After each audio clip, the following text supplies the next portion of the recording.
An epitome of patience, love, dedication, and commitment. The life of a woman is full of challenges, but she faces them all with grace and dignity, and she is a woman of substance. Hello listeners, this is your host Dr. Bonnie M.Nicols once again to welcome you all to our special program as we celebrate International Women's Day. A reminder to celebrate the beautiful women. It recognizes women's incredible achievements, raises awareness and encourages others to advocate for gender equality, reproductive rights and violence and abuse against women. We are privileged to have two dynamic, strong women to share their thoughts, enlighten and empower us today. Let me take this time to introduce our guests. We have Smt.Felicita Majaw, member of the Meghalaya State Commission for Women, MSCW, who is also a former lecturer at Nongstoin College. And we also have Smt.Joy Grace Syiem, who is also a member of the Meghalaya State Commission for Women and a very active former state director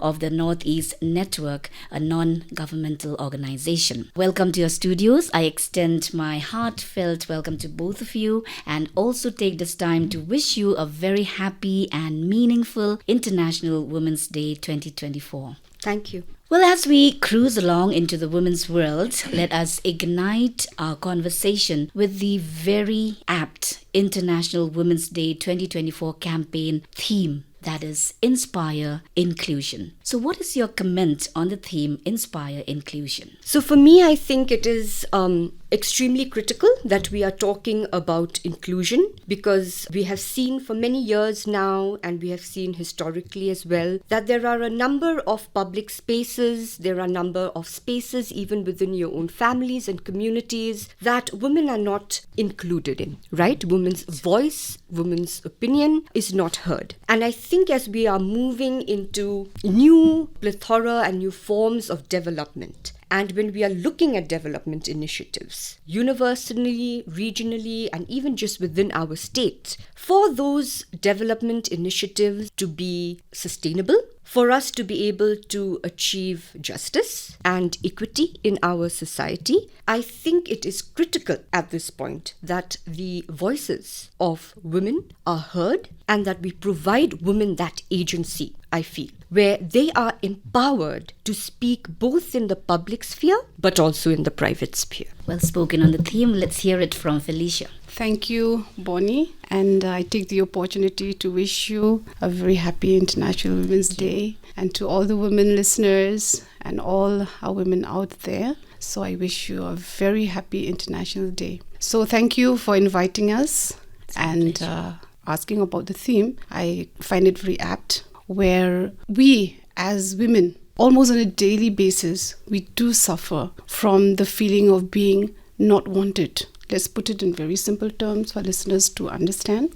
Whether it is in the workplace, whether in the community, whether in amongst, a few circles of friends, some women are made to feel vulnerable, unwanted, singled out for whatever reason. So the theme for this year's event is very apt, where we include, we inspire inclusiveness, whether in the workplace, whether in the community. We try to include women from all levels. We do not discriminate, maybe on race, maybe on the opportunities of a woman, maybe on her background. So we try to include women from all levels, where this feeling of inclusiveness will bring out the feeling of solidarity. So I think it is apt, and we believe when we try to include women, beginning from myself, we try to include women in the workplace or maybe in the community. So we bring it that feeling of sisterhood, of oneness. And I'm sure it'll make a difference. Yeah, sure. Yes, the theme truly serves as a poignant reminder of the work that still needs to be done to address systemic barriers and also discrimination that women encounter, which we will be discussing through the course of our discussion. When women themselves are inspired to be included, like what you said, there's a sense of belonging, a sense of relevance, and also empowerment. By celebrating International Women's Day, we honor the achievements of women and recommit ourselves or rededicate ourselves to the ongoing struggle for gender equality. But yes, talking about inspiring inclusion, one needs to get a perspective on what gender equality looks like today, especially in our state of Meghalaya. When we talk about gender equality, this is the 21st century. We have come a long way. There's a lot of changes going around. There is more acceptance of the women force in many areas of life. But as we do know, the reality, we do see that there are reports of many crimes against women, maybe in the workplace or maybe in even outside in public places. We do see that there have been, there's a trend where there's a continued aggression towards women. Women do not feel safe. As we try to embrace women in workforces, in the community, but still that feeling of security is not there. So we, from the Commission, we do have many cases reported on a daily basis where women are violated, not only in the workplace, but even from their own homes. So if we try to embrace this inclusiveness, we should also make sure that women are empowered not only in the workplace, but starting from a home. We need to educate our people at home, in the community, to understand women, that she also deserves respect, no matter who she is. Maybe she's working or maybe she's just a normal homemaker. So, she needs to be respected because she has got different roles, not only to play in the society. She starts her role right from her home. Joy, would you like to add something? Yeah, I think the fact that Meghalaya is a matrilineal society has really brought about this kind of, where there's this sense and this feeling that women are empowered. And it's a myth. But even women have grown up thinking, or at least it's being institutionalized in them, that, because you come from a matrilineal society, you are empowered. But what we do not see is that the freedom of mobility that women in our state may have does not mean freedom from violence. So we are not able to identify. Many times I meet women, and even if I introspect within myself itself, there are many times we are not able to identify or to speak out that what we are facing is violence. It is great that we are talking about gender now. I see that, we've even added it to curriculums. There's life skill education. But gender bias is very much prevalent in our day-to-day norms and practices. And until we are able to challenge those barriers, whether individually or as a community, I think we will always, have these barriers to really achieving equity, in our community. So challenging the gender barriers, challenging the patriarchal norms, I think is very difficult for our society. It will take time because we do come from a matrilineal society, and that sometimes, stands in the way of how, women actually are able to speak out. Yeah. Yes. So once world-renowned feminist, journalist and activist Gloria Steinem explained, the story of women's struggle for equality belongs to no single feminist, nor to any one particular organization, but to the collective efforts of all who care about human rights. To include women means to openly embrace their diversity of race, age, ability, faith, body image, and how they identify. So on an individual basis, like what you mentioned, Joy, how do we emphasize the importance to understand, value, and to seek out the inclusion of women and girls? I think that is something that on an individual level, we have to be, very conscious of how we are doing things. We also have to be very conscious about understanding what are human rights, and that human rights are available, to everybody, irrespective of their race, caste, or sex. So I think many times because of how we have been brought up, and it really differs from society to society, there are just some gender stereotypes that have just been accepted, right? Yes. And at an individual level, every kind of change, actually starts at the individual level. If you want to change your society, you have to change first yourself and in your families. So I think at an individual level, being able to recognize where we ourselves are reinforcing patriarchy and trying to bring about that change, I think that is critical. So be the change that you want to see. Yeah. Felicia, what are the different ways to ensure that the needs, interests, and aspirations of women and girls are valued and included in an organizational or group basis? When we try to include women in many fields of work, we also try to inspire them to believe in themselves.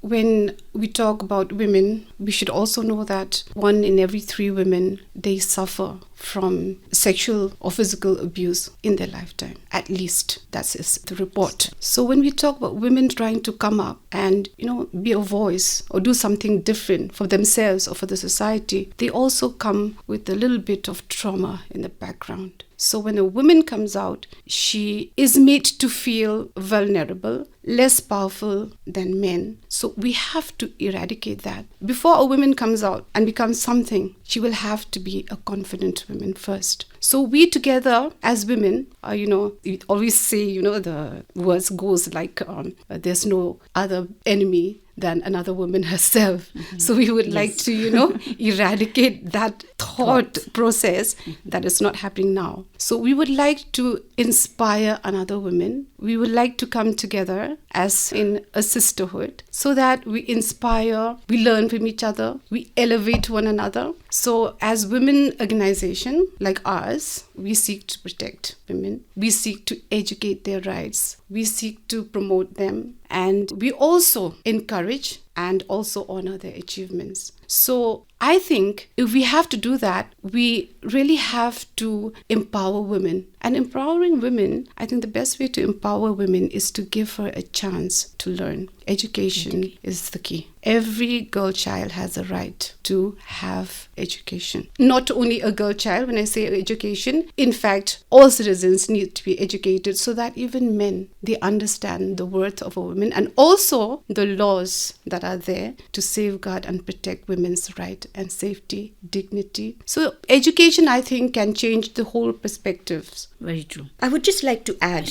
at an organizational level, when we are talking about formal workspaces especially, I think it is critical that we bring about enabling workspaces for women. And that is a challenge I have seen a lot here in Meghalaya, especially. Women wear many hats. Women have multiple roles that they play, be it at the personal and the professional, spheres of life. But that does not mean that a woman is unable to be a professional or that she doesn't have those skills. But if workspaces and organizations are not going to provide an enabling environment for a woman to be in the formal workspace, then we are really not meeting what we're talking about today, and that is, inclusion of women. Exactly. So you will see here in Meghalaya itself, the number of women in the political arena, marginal. The number of women in managerial positions, marginal. And that's because we're not creating those spaces, that allow a woman to perform the multiple roles that she has, but also be very efficient at work. So I think that's a critical dialogue we need to start having. That is the need of the hour. And on a positive note, we do believe that organizations can address and even dismantle,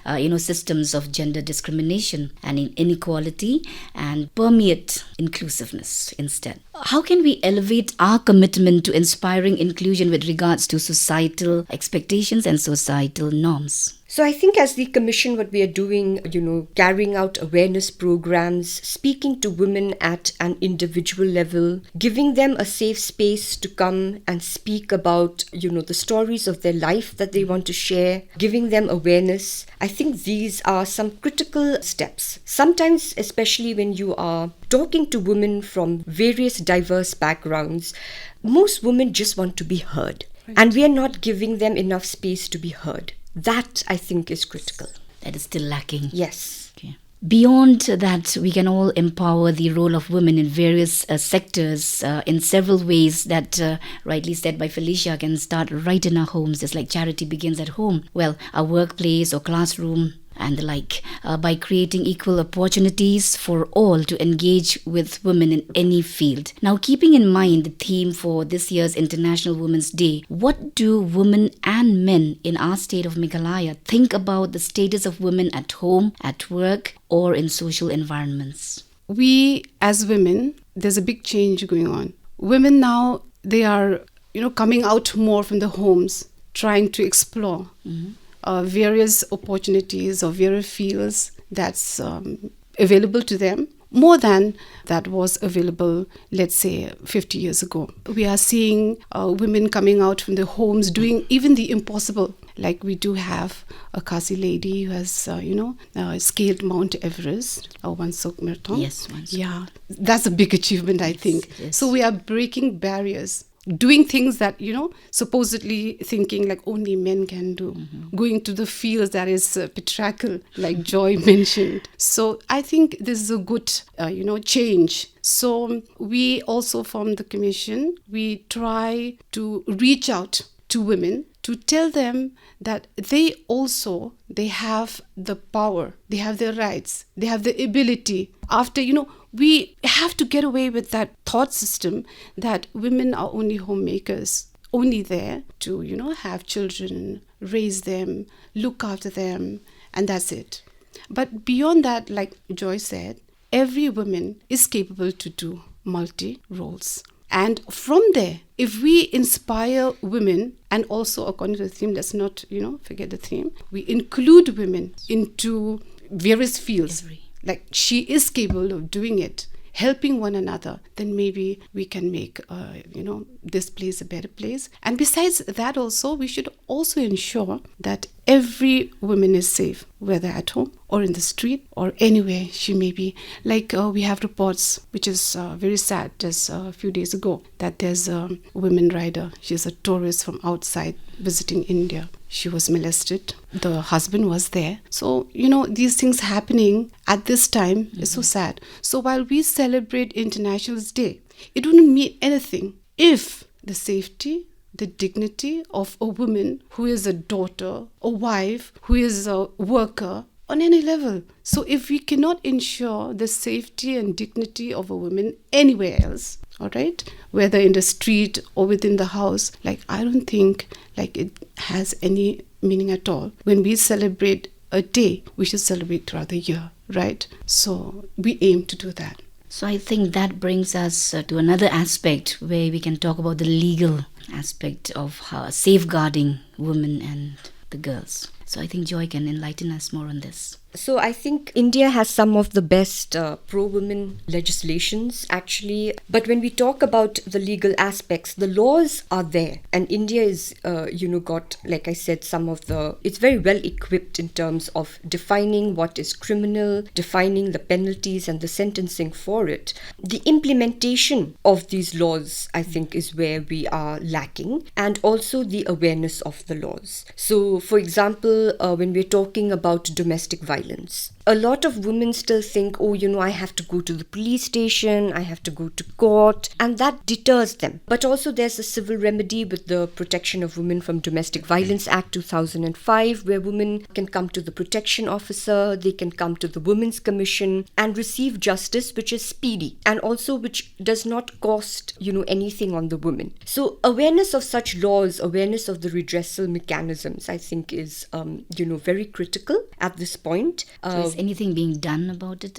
Yes, so we do have a lot of legal aid awareness camps. Helpline numbers. We have the helpline numbers. Of course, the helpline numbers, they don't provide any kind of awareness, but what they do is they can immediately react when a woman is, facing some form of violence. They're able to send the police. But I think the different organizations working in the state are doing a lot in terms of bringing about awareness on rights and entitlements of the women. But also at the same time, I think you can see in the last few years that the government also, is playing a very big role now in addressing and redressing issues of crimes against women. So we have, there are multiple schemes that have been brought out. There are helplines. They are also working with the traditional institutions, that is with the Darbars, to ensure that, even the Darbars have some authority to deal with these issues that happen at the local level. The police consistently have trainings on gender, on the laws. So I think these are great initiatives, but there is still much work to be done.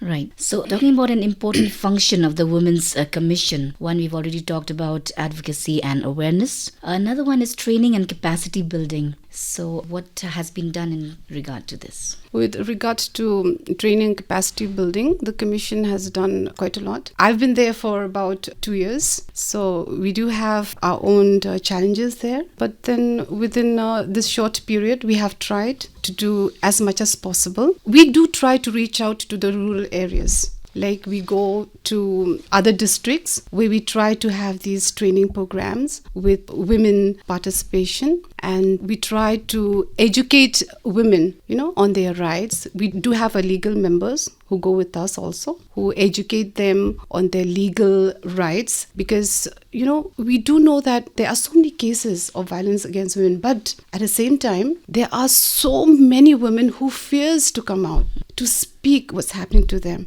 We may say there's pressure from home, or we may also say there is social stigma, the fear of being ridiculed, the fear of having their families talked about in society, because we as a Khasi society, we're quite close in it. What's happening in the other homes, like we know it goes very fast without saying. So these are the things that women should be made aware, that speaking about whatever she's going through and coming out to speak about it, there's no shame in it. Coming out and speaking about the injustices being done to you in your homes, maybe by your partners, or maybe by a community member, or maybe by your employer. There's no shame in that. In fact, coming out and speaking about what's happening to you, all right, this is a show of your strength, of your courage, and you also inspire other women to come out. So like Joy was saying, from a commission, and there are also various schemes in the government that helps to elevate women's issues, and also, we have the helpline. They can always avail to 181, a 24 hours central scheme, where women can call this number, free toll number. They can tell whatever problem they have any time of the day. And so they try to address issues of women in distress immediately. If it is an emergency, they will address it immediately. And in a commission, very interestingly, I have heard you mention, we have cases coming up a lot on single mothers deserted by their husbands. And these are the things that we do try from the commission. We are just, the commission is a team. We have members from Garo Hills and from Janda Hills and us here. So we do see this trend going up where marriages are failing. Mothers are left to fend for themselves and their children. Mostly, these are mothers who are not employed on a regular basis. These are this, daily wages and all. So being a single mother is going to have a very enormous effect on the children and the future. So we do have these capacity building where we try to educate women on marriages, early marriage, teenage pregnancies and all these. These are things that's going to ruin not only lives, but also society, on a greater picture. These are the things that they're also very hard problems to tackle. So as a team, with the help of the government, let's say, and with the awareness programs, and thanks to you for having us here, we can reach out, to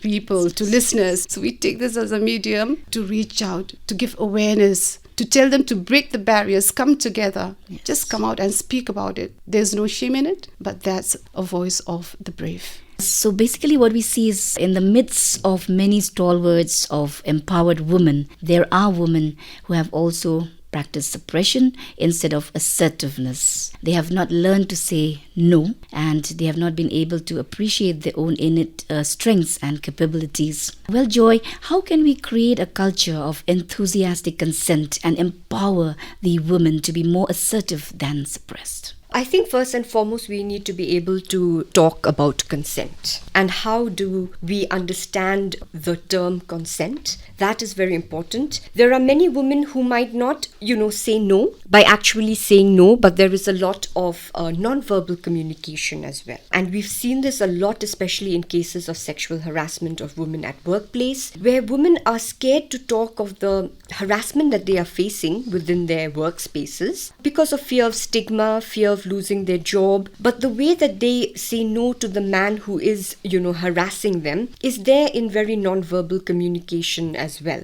So I think women have been suppressed historically. We're celebrating International Women's Day now because we look at our ancestors who have stood up.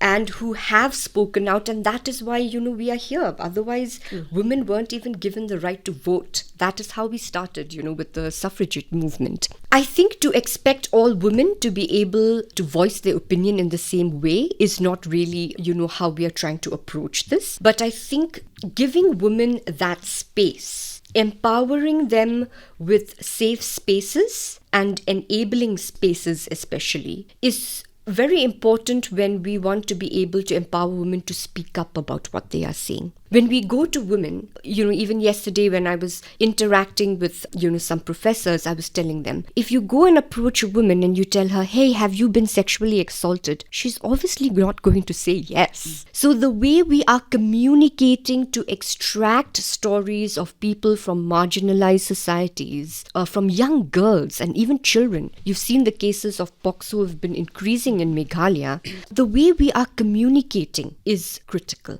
Again. So I think if we continue, communicating in the way we are not really empowering women. Yeah, women are not going to feel empowered to speak up. So that's important. So this is possible if women are empowered not with tools and equipment, but with mental and emotional strength, with deep awareness of self, and with a lot of courage to face the world. Well, listeners, we have almost come to the end of this very pertinent discussion. Before we wind up, let us hear a few words from our guests as a take-home message for our listeners on International Women's Day, a piece of advice. So thank you for this time. It's short but sweet. So I take this opportunity to again tell each woman, you are important, you are beautiful, you're fierce, you're important. Break the barriers, join together, come out, speak your distress, because we are there for each other to create a better world, to create a better future, not only for ourselves, but also for our children. So as Joy rightly said that, being from matrilineal Meghalaya, we women from here, we do know a little better on what it is to be empowered. But then statistics themselves shows that it's not as perfect as it looks like in lectures or in books. So it really comes into living a daily life. We still do have, these shortcomings and challenges. But then this International Women's Day is just another reminder that we can do it only if we come together in an inclusive way to encourage one another, empower one another, and celebrate being a woman and honor her. And at the same time, I also take this opportunity to say that we should ensure that every woman has access to basic dignity, to basic necessities, and every woman needs to be empowered and protected. So be it in the workplace or be it at home, again, I stress. So we try to see that women's participation in many fields of life is being promoted, appreciated also. So let this International Women's Day also remind us that we can do it only if we include one another, coming together to just empower one another so that every woman feels that she's important and that she's needed. Thank you. Joy. First and foremost, I would like to wish all the listeners a very happy Women's Day. As is with every Women's Day, it is a time that I take to thank all the women who came before me, who have made it possible for us to be sitting in this room, to have a voice and to talk about these very sensitive issues which otherwise women before would not speak about. And I personally use, and I would, try to inspire others to use this day to take an individual pledge by yourself that you too will work just as the women before us worked, that women and girls should have the right to be included in all spheres of life, in all forms of work, and to have safe and enabling workspace. So it is a pledge that we take, that we too will inspire so that those who come before us live in a just and equitable society. Thank you. Thank you so much for the very challenging and inspiring messages shared by both of you. Thank you for sparing your valuable time with us, sharing your experiences and empowering insights with us. I also thank our dear listeners for having been a part of this very pertinent discussion. As Serena Williams quotes, every woman's success should be an inspiration to another. We are strongest when we cheer each other, unquote. Let us break down the gender stereotypes, know our rights, and raise our voices for women's rights, gender equality, and inspire inclusion. Every woman and girl deserve the opportunity to live a life free from violence and discrimination. Wishing every woman a vibrant and happy International Women's Day. Stay beautiful, stay blessed, and let us be a beacon of light to others. This is your host, Dr. Bonnie M.Nicols, signing off. Adios and take care.